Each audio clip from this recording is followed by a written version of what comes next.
public place. You can't gag us. You can't gag us. It's a court. This is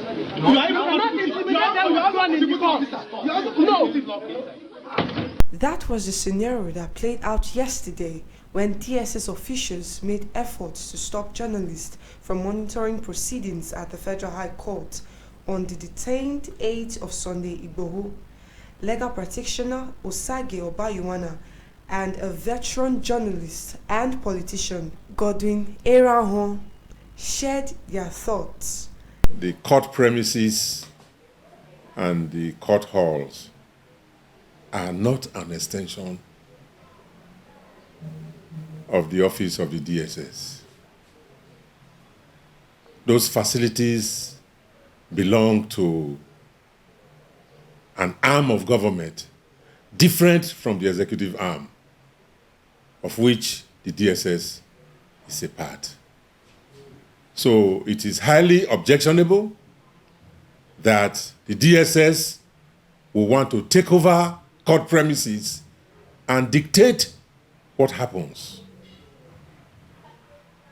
so that even those who are not privileged to be in attendance, by virtue of the presence of the media, they get to follow what is going on in the courts.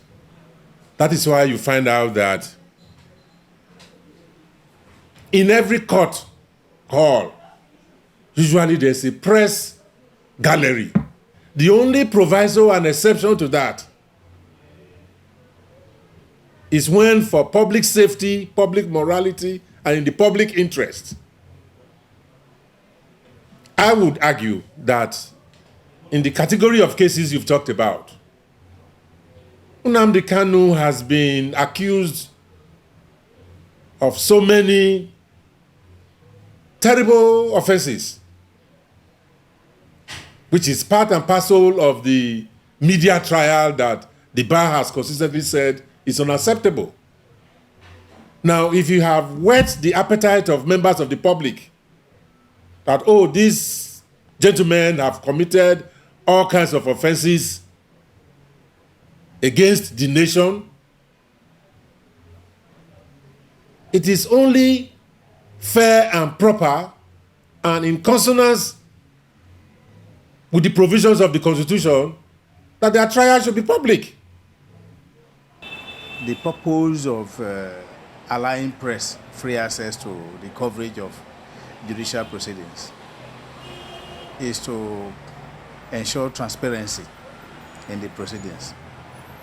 Then, like they say, it will be clear that it is not just, it is not being fair, but it is transparently seen to be fair. Where the proceedings of a court is not being reported, it's not allowed to be reported, journalists are barred from accessing the court, coming to court to give coverage. You create doubt and cloud on the proceedings. Therefore, the credibility of the process becomes very seriously doubtful. So I will advise the government, no matter what they think, let them allow the press to do their job by telling us what is right and what is wrong. I don't think it helps government in any way to create some secrecy or doubt around the judicial process. It has become a common feature for the DSS to want to cage journalists from covering high-profile cases. Mary Jane Esosa Agemumen reporting.